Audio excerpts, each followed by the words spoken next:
If you have a bank account and a debit card, then you gotta watch this video. It started with a single text message on January 18th. A few minutes later, their lives were turned upside down. Chase has closed the Hills case as of last month, denying their refund of $42,000. What every customer needs to know to protect their money. So a senior couple lost $42,000, and this scam is sending shockwaves across the nation, where a number of Americans are saying that how can we save ourselves and especially our money. This is the one that triggers everything. It started with a single text message on January 18th, 2024. I got that message first, and then I didn't call that number. I called the number on the back of my debit card. So as you can see that it started with one text message. They received a text message that did you attempt a wire transfer for $1,000, and right after this text their world went upside down. I called the number on the back of my debit card. But that text set off a chain of events the Hills never saw coming. Did you authorize the money? No. Absolutely not. Zero, 100%. A few minutes later, their lives were turned upside down. After they got off the phone with the real Chase Bank, the scammer from the text message called and pretended to be someone working for Chase. Ended up taking $42,000 total out of our banking account. 42,000, they lost 42,000 in total. And do you know the scammer used the same number they have in the back of their debit card? Yes, the number was exactly the same. Ended up taking $42,000 total out of our banking account. And we explained everything to them. This is not us. We have nothing to do with this. The Hills reacted quickly, but they say it didn't matter. Emails from Chase Bank show the first $20,000 wire transfer was denied. The second attempt was approved minutes later. Okay, now this is shocking. Their first transfer request was denied. And as far as I know, if there's a wire transfer that's been flagged or denied, usually the bank flags that account and they actually try to reach out to the customer, and they want that customer to come in person to the branch to verify their details. But right here, something odd happened where Chase denied one wire transfer request, and right after that canceled transfer, they approved the next one. The money was already gone. Yes, it was gone. It was gone. They took it and gone. According to police reports reviewed by the IT, the Hills account was flagged on the 18th of January and should have been suspended. But on the 19th, another wire transfer was authorized for $20,000. It looked like an inside job. Well, how on earth they flagged their account, or they're supposed to flag their account on 18, but right after that day they approved another wire transfer of $20,000. How is it even possible? Because as far as I know, I tried to use my debit card in a gas station. When I used it, someone actually took the number, or somehow they got access to the card and they used $200 from it. I got a text, then I called Wells Fargo. Yes, it was Wells Fargo, and they said that they have blocked the card and now I'm going to receive a new card, but they reimbursed me that $200. But right here, things are looking a little shady. We did everything according to Chase's regulations to help you. It's in print. Say, if there's a fraud, you got to let us know immediately, which was done within 10 minutes, I think it was. St. Johns County fraud investigators say records show calls directing the bank to move the money weren't from Tom or Ann. They were from an imposter, someone who had cleverly spoofed the Hills' own phone numbers to make it look like the orders were coming from them.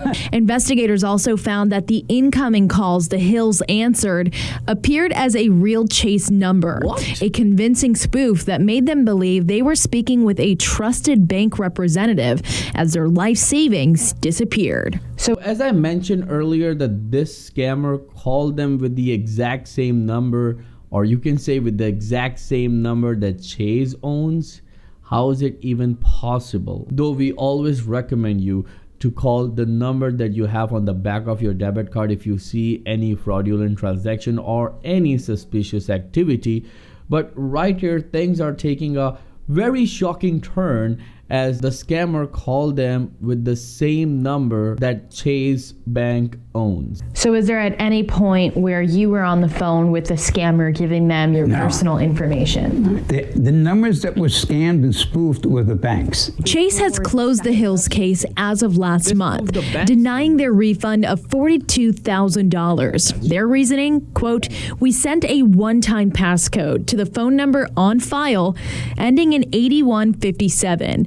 Our records show that we were provided the proper OTP, which is the reason the wires were sent." So someone actually hacked into their phone, or you can say spoofed their phone number, and then they used that number to call Chase Bank, and the representative for the verification sent a one-time code, also known as OTP code, and then the scammer provided the bank representative that OTP code, and they verified it and they approved the wire transfer. But the problem is they already flagged or canceled one wire transfer. How on earth is possible that Chase approved another one right after it, and after 1 day of all of this happening, they approved another one of $20,000? Let me know in the comments below, what do you think about this situation and what's actually going on right here? And this tells us we cannot credit your account for a wire transfer. The wire transfer reviewed sent to an online PT code in the number of 8157. 8157. We don't have that. That's not our phone number. As indicated in police reports, Ann's number ends in 8158, and Tom's ends in 8151.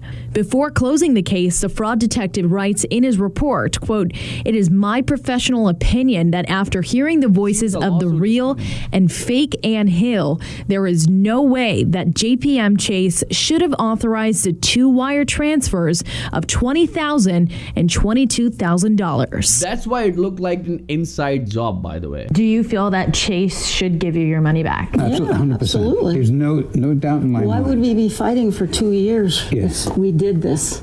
I mean, it's wiped out our savings. We're in our 70s. We're retired. We don't work. We have a fixed income. Absolutely. And when they pull that money out of your savings account, it gives you a real bitter taste. It's a senior couple. How on earth Chase allows this wire transfer to happen, and their number is not correct? Well, on the paper it says 8127, I believe, and their actual number ends in 8158. How on earth is possible that Chase authorized this transfer? So be safe, because this is a classic example that what you need to do and what you don't need to do. But you need to understand that we have all of our money in the bank accounts, and now we get to know in the era of AI, nothing is safe. Now these scammers can spoof your number. They can call bank with the same number that you have. They can call you with the same number that bank owns.